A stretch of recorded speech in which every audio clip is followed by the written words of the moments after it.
everyone. I'm going to go ahead and get you ready for our workout for Friday, May 1st, all right? Making progress through April into May. Closer and closer and closer we get to getting out of quarantine and isolation, and that much closer to being able to work out together in the gym. So until then, here we go.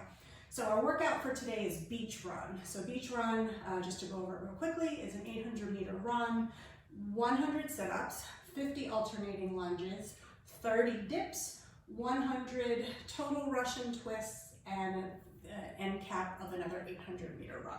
So with all those movements in mind, we're going to go ahead and do the warm-up. So for the warm-up, depending on the weather and whether it's raining outside or not, I'd like you to start with a 400-meter run, or if that isn't doable, 2 rounds of, we're going to do 20 jumping jacks, and then right into 20 high knees, right into 20 butt kickers, and then right into 20 lateral hops, so going side to side. So 2 rounds of that, 20 jumping jacks, 20 high knees, 20 butt kickers, 20 lateral hops, or a 400-meter run, or something that'll basically get your heart rate up and moving for about 2 minutes.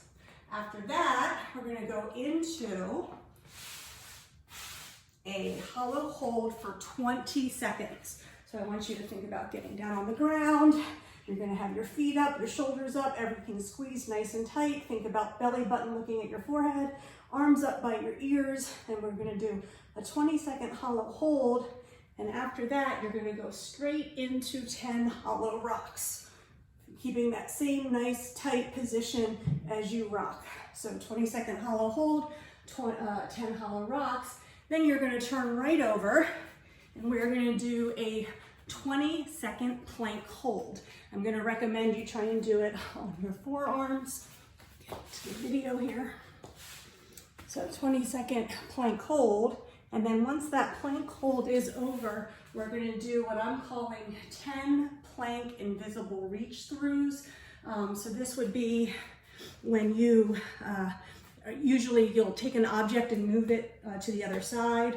This time, just pretend you have an object, but you're going to reach through, bring your hand back. So you're going to do 10 of these, so that's going to be 5 on each arm. And then we're going to do 5 push-ups. So however you do your push-ups, chest and thighs to deck, straight up.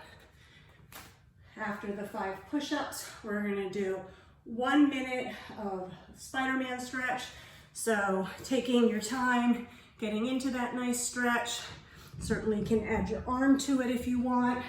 After you spend a few seconds on one side, go ahead, switch to the other side, and continue with that Spider-Man stretch, rotating legs for 1 minute.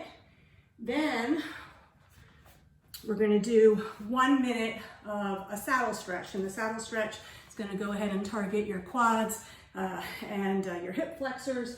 And so you basically get in a position where you are sort of in the beginning of a child's pose, where your legs are out, your butt's on top of your feet, and then you're going to go ahead and lean back as far as you comfortably can. You want to definitely feel that stretch in the top of your quads and in your hip flexors. If you can come down to your elbows. Some people can go all the way down to their back. Obviously don't do anything too aggressive, but a nice stretch for 1 minute there to get your quads and hip flexors warmed up. And then we're going to end with 20-second tricep stretch for the right and left arm. I think the easiest way to do this is to go ahead and take your right arm up, bend it behind, have the palm of your hand touching in between your shoulder blades, bring my left arm, and I'm going to think about bringing my left hand onto my right elbow and bringing my arm in and sort of back. That is having it bring my right arm in and back, and feel that nice stretch up in my tricep. And you're going to go ahead and do that for 20 seconds on both arms. And if you think you need to run through that stretch again, you can certainly do it twice through. And then we're going to go ahead and get ready to do the workout.